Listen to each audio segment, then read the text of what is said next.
was alive in the Reagan presidency. 86? I was born in 88, so I was alive for Yeah. 4 months of the Reagan administration. I was alive for 10 days of the Jerry Ford administration. Geez, you're that old? I didn't realize you went back to full. They're alive. Live and delayed, Okay. So that, okay, we're there. Gerald Ford. He's a good one. Mm. I will call this meeting to order. I pledge allegiance to the flag of the United States of America and to the republic for which it stands, one nation, under God, indivisible, with liberty and justice for all. Been negligent the last few meetings and noting that this meeting is being broadcast live on YouTube Government previously. On YouTube at Plymouth County Government. Previously recorded meetings can be found under the videos tab, youtube.com/at Plymouth County Government.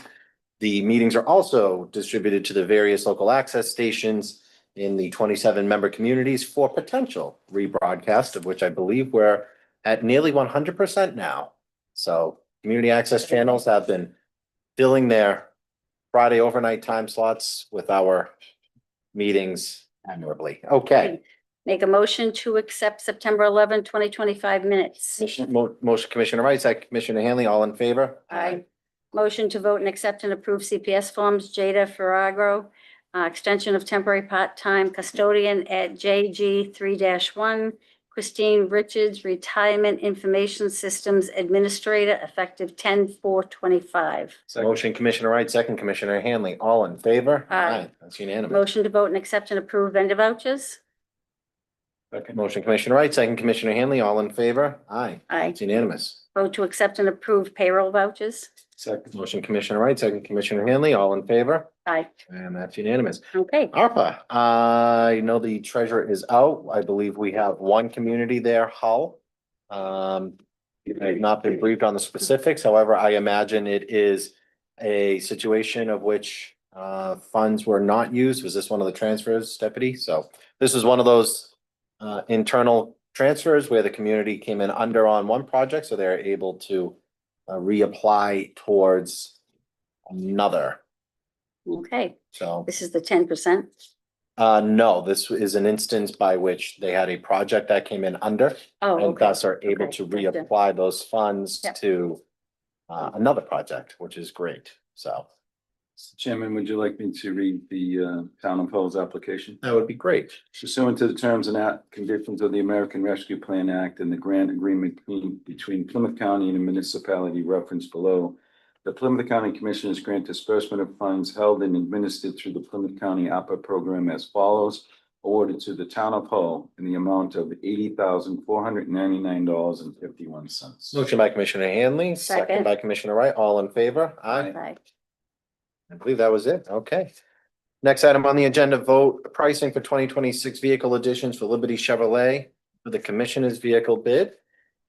Mr. Chairman, at a regular meeting of the County Commissioners holding at Plymouth on the 25th day of September 2025 AD, voted to approve the 2026 model year pricing of the following vehicles manufactured by the Chevrolet Motor Company to the current Plymouth County Municipal Vehicle Bid Chevrolet number 2023-2026 awarded to Liberty Chevrolet Inc. 90 Bay State Road, Wakefield, Mass.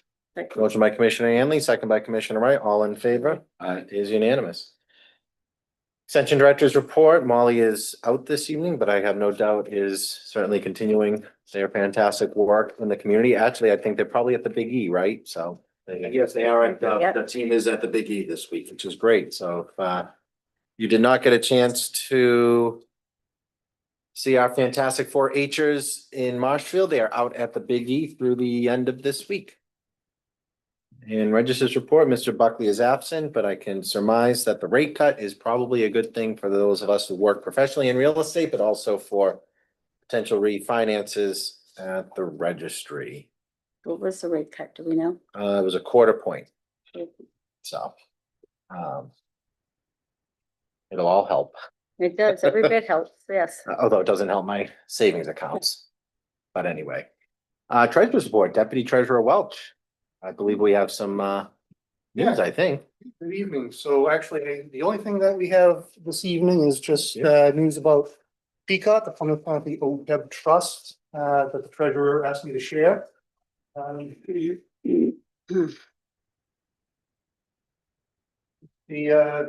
treasurer would just ask, let's see, the important things here. So we have currently in our OPEB trust, again, this is, as you know, is to provide for health insurance for retirees. We have an account value of about $4,262,923.06. And some of that is principal. The principal that's been invested over the last almost 10 years has been a little over $3 million. So $1.2 million of that account value is attributable to investment returns. Now, if you look towards the bottom of the sheet, you'll see the big number here that the treasurer wants to draw your attention to is the 5-year annualized return. This program and our investments, and Tom always says, you know, the U.S. Bank is the largest bank we've never heard of. That's 9.44% annualized. So that's above and beyond, you know, what we get in our GASB 74 and 75, the actuarial valuations. And you know, we are coming up with a 10-year anniversary, so you'll see the 10-year annualized return. Again, it's you know, very prudent, very wise to be investing in this. Particularly, this is, you know, as retirement systems get paid down and retirement liability gets paid off. I do believe, as does the treasurer, but more so, my opinion is that there's going to be more mandates that unfunded OPEB liability gets funded. Particularly, you know, once the state is paid off. You know, I've heard it described that once the retirement liabilities are paid off, that there's going to be a windfall, which is a terrible way to actually to call that. Because, you know, this is a liability that's been incurred over the years, not paying off. It's not a windfall, but I do think there'll be some mandates to turn around and actually fund OPEB prospectively in a mandatory fashion. If you're familiar with the history prior to the 1980s, retirement was handled as on pay-as-you-go basis. Pre-funding retirement wasn't something we had to do until the 1980s. And that, as that winds up. So we're already ahead of the game. Again, one of the little things we like to do is try to calculate, okay, what if we just had to start paying out of the OPEB trust with 165 retirees on MedX. You know, that would be what we have for an account value is 1,047 monthly premium. So we could just pay out of the OPEB trust for about 6.5 years. So that's not quite fully funding, but that's, you know, we're a long ways off, a long ways away towards that goal. So again, it's only going to help us to keep paying these liabilities down. Absolutely. Very good. And, you know, on that end, to your point, Deputy Treasurer, relative to the idea of a windfall, I agree. I think that a lot of folks have misstated that. I think, as I often say, comparing government to being run like a household, when that retirement liability, not the OPEB side of it, just the pension side of it, is taken care of, it would be akin to paying off the mortgage on your home. You're still going to continue to have monthly expenses. You're still going to have employees that you're still working, that you still need to continue to pay in for. So it almost would be more akin to that. But the idea that in any way it's a windfall is certainly erroneous. And, you know, these returns, I mean, again, I think it goes to the point that, you know, communities, I think Harbor was the first one to enter this trust fund. They've obviously, along with the county, have been able to realize what these long-term gains have been. And it again goes to your point. I mean, I think it was in the 2000s roughly where the federal government finally told companies you can't be carrying pension liability unfunded any longer. And to your point, this is going to start catching up. This has been a multi-billion-dollar, maybe even trillion-dollar piano that's hung over the head of every government entity in this state and probably across the country. So I think the fact that the treasurer's office and, you know, you folks, as it was before I was here, saw fit to create this, it's just been incredible, and the results speak for themselves. So for anybody that is, especially a local leader out there watching, if you're, I think as the deputy treasurer, like say, if you're not in Peacock, ask yourself why. Anyone else? Mr. Chairman, Commissioner Hanley. echo your sentiments. I vividly remember the immediate impact to Carver's bottom line when their bond rating improved by just joining Plymouth County OPEB Trust. And when they were in the midst of borrowing for those schools and those public buildings, it was a tremendous savings for them. And I would just say that as you were speaking, I was thinking, how can we get more of our 27 communities into the program? And with the 10-year anniversary coming up, I think we should have an event. I think we should have, similar to what we do with the executives and the electeds, have an event to open up an open house possibly and demonstrate a 10-year history.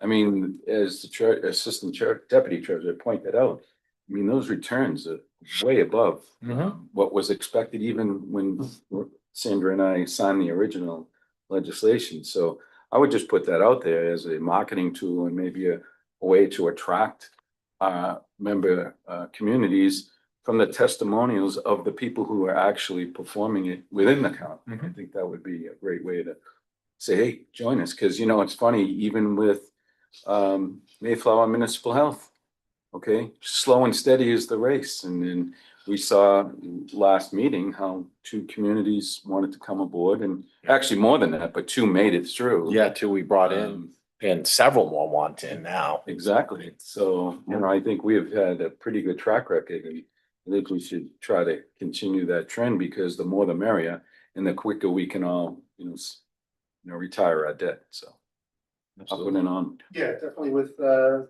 way that the OPEB trust is structured, the more funds, the greater the funds we have under management, the lower the fees, which is kind of a perverse incentive for the fund managers, but it does work.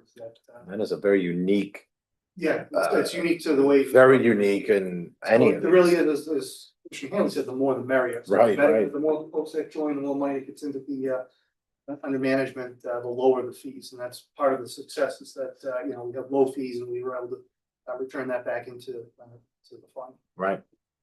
Anyone else? Commissioner Wright? Yeah, I think that a lot of people are looking at, no matter what they're invested in, I think that they are looking at their returns and what they're in. I think they're questioning of, you know, what they're getting. I also think that it's a lack of education and they need to be, you know, maybe given more information. So I think just give them time. I know it's been a long time since we've been in it, but I think a lot of people are now beginning to look elsewhere, from my understanding. So keep on treading. Let's do what we'll keep on doing. For sure. All right. That's all I have from the treasurer's office. Great. today. Thank you, Mr. Welch. Next, maintenance and administrative report. Mr. Basler. Well, the maintenance team's still doing a great job. We actually, with the added team, we're training them up right now to add some strength to the team. It has been fairly, the strength of the team has been hurt by 2 people on family medical leave.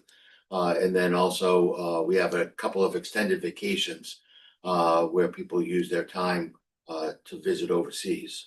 But things are going great. We did have some problems with rain today with everybody else. Several inches of rain caused some leaks. We have a little bit of work to do on that, but everything is going great at the buildings. The administrator's report, I do want to just call your attention to a project that you have approved a couple of years ago. Back in April of 24, we started a project on an MVP food resilience project with partnering with OCPC and the Marion Group. That's been going extremely well. We've had a number of large meetings and work sessions. We had a formal kickoff, and really there's 2 prongs to the project. The first prong is the work of the Marion Group doing a carrot, which is a 7-category questionnaire that prompts 101 different indicators that talk about food and their food resilience, food system resilience. Everything from serving the underserved to where farms and how we can get food out, fresh food out to all those in need. So that's prong one, that's in process. We meet on a monthly basis for an hour and a half. We will be adding a second meeting, and we go into all a very analytical approach to dig through with 25 and 30 people on a Zoom to get the analysis. The second part of the approach is hiring of a consultant. We have an RFP that we spearheaded. We released it in the beginning of September. It's due back on the 29th, Monday. And so far, we've had 57 consultants express interest in the project. So it's great to know that we're at the forefront of this type of project.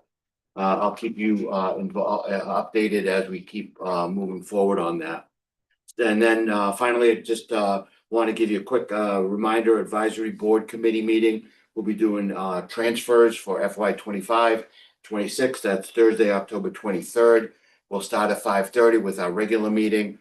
We'll then adjourn or recess for the Zoom meeting of the advisory committee. Then we'll return to open session to finish up our business that evening. Thank you. I want to thank you for your diligence on this, Frank. I think this started as a wide roundtable meeting at the sheriff's office, and to see this continuing to grow, I think is another excellent example of, I don't think it's cost us anything but time. We've already received a grant on, well, I'm saying we in the collective of the folks involved here have received a grant that, helps position the county to be in an arena where we can truly make a difference for the member communities here on something as basic as, or addressing a need, such as food insecurity in those who don't have enough to eat. So I appreciate your continued effort on that.